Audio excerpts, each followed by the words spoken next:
I'm looking at Mrs. Ajala. Yes, please. Oh, there you are. Oh, good morning, ma. Of, of Yeah, the you see, we're trying to behave all civilized and everything and not be family. So we're getting ready to go straight to work, and I'm hoping that our network would also behave well. So Ngozi had done the introductions earlier. Mr. Jala's screen has frozen, but I'm just going to read a little bit of summary of what we're going to be discussing. Mrs. Angela Jala is the national coordinator for ANWBN, and she heads a lot of women organizations, platforms, associations, huge numbers in the thousands. And she's an education entrepreneur. These are very mild ways, this is all being, these are very humble ways of saying all these things. She's a powerhouse and a force, a dynamic force. And just like how we have Ajia Samira, we have very simple summaries. We're all using like two words to to introduce ourselves when they're like booklets, I'm just like Ajia Samira, trying to introduce her in one sentence or, and many of us. So her network has thrown her out, but I'm going to just say what her discussion point is.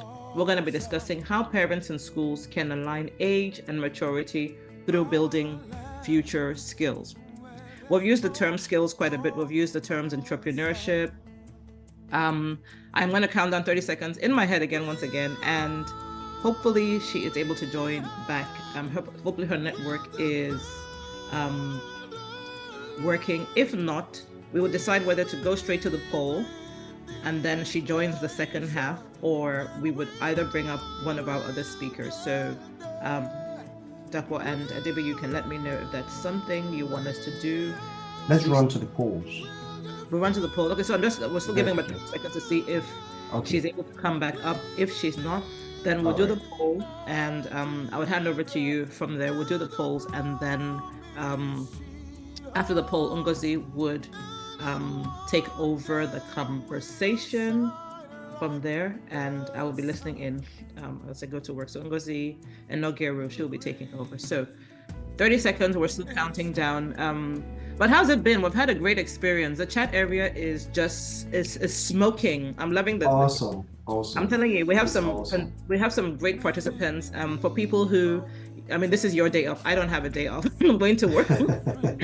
But for those people who have a day off, have dedicated their morning, to join this conversation. We're truly grateful to have you here. Thank you for the very, very insightful comments. There are many experts and you might not even be on the panel, but there's so many experts you can see even from the chat area. So sorry, I got locked out. Oh, she is back. Fantastic. Yes, welcome back. Okay. Sorry, yeah. Okay, that's good. So I'm just getting ready for you, and I introduced you already, and I said we're going to be talking about how parents and schools can align age and maturity through building future skills. We'll use the terms skills quite a bit, as we said. We've spoken about, but I'm trying to see if I can join these questions. I have two questions for you, but let me see which one I want to start with.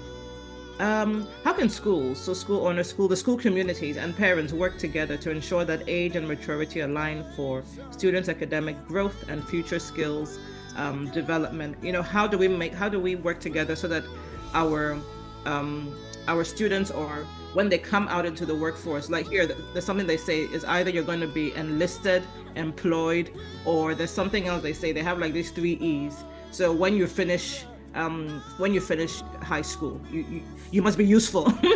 So there's something you're going to be doing. You're either going to be joining the force, you're going to be enrolled in something else, higher education, or you are going to be employed.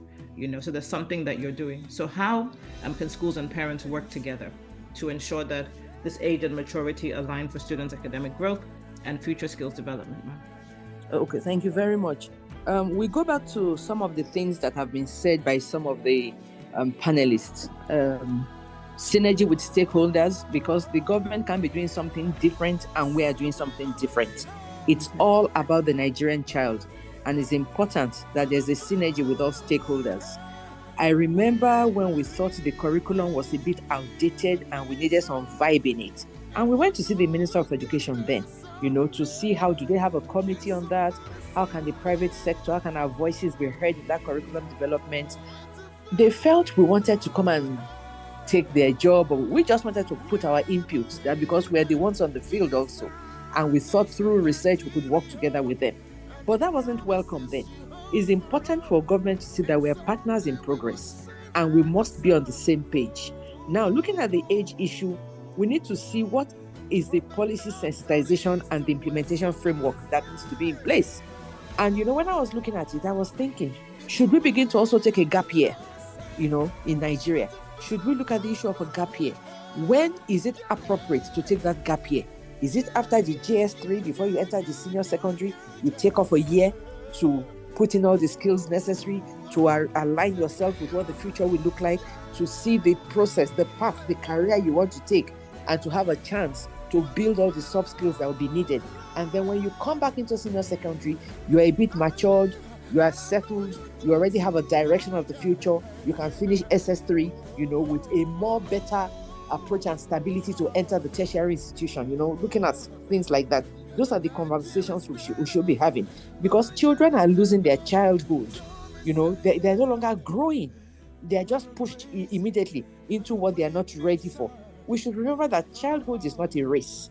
And as educators also, we should lean towards, kindling fires. Our curriculum, our teaching methodologies should work towards how we are arousing curiosity, using creativity in the classrooms, using project-based learning that will help the children to solve real-world problems and build the skills we want to see, and go back from the era of just information, cramming, and all that, so that we can all together work. And some of the strategies we're thinking we can work together with schools, there must be open communication, between schools and parents.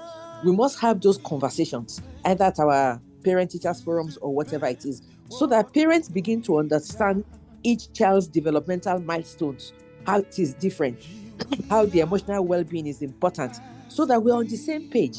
Many schools are not on the same page with their parents. We're not carrying them along. They are parents. Some of them don't know any better. So that open communication is one strategy we must work at. We must also begin to speak about holistic education so that we are promoting a balanced approach.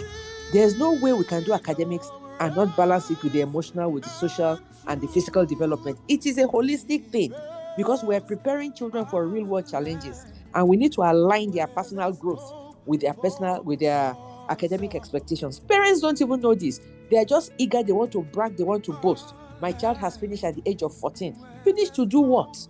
To go and do what? You are throwing the child amongst wolves. And so you don't even know any better. It is in our place as schools to be intentional about bringing parents on board in the things we are doing.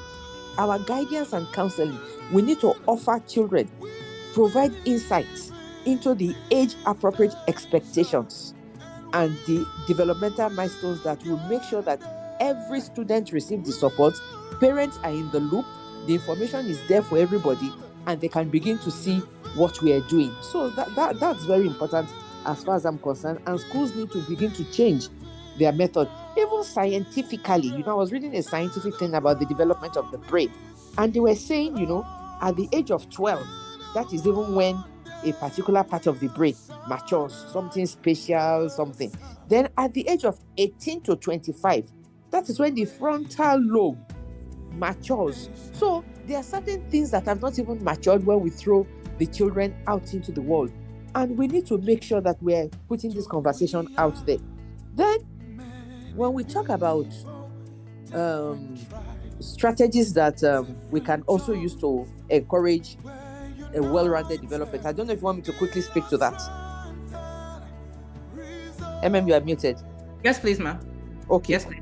Yes, okay. please. Okay, then.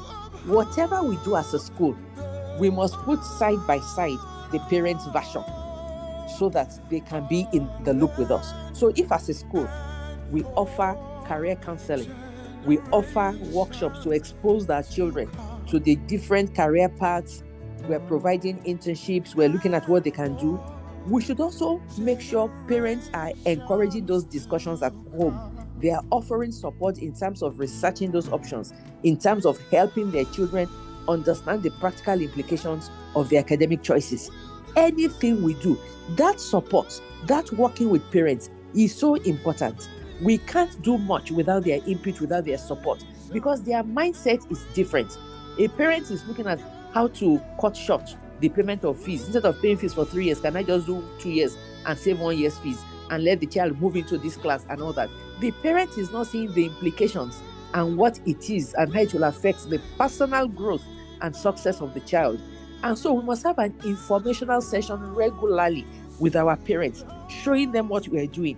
Soft skills development, we must incorporate. It is not, the skills is the future.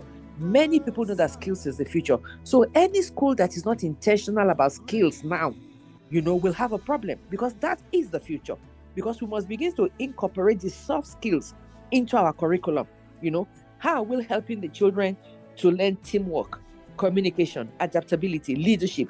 How are we encouraging them to lead group activities, to participate in debates, to do peer mentoring, because these are the things they will need in life. And as we do this with them, we are also sharing with the parents how the parents can reinforce these skills at home by giving their children more responsibility, making sure they engage in community activities, allowing them to lead family discussions, make this, so the type of assignments and homeworks we give, it will help the parents to know better and to bring out the type of things they also want the children to do.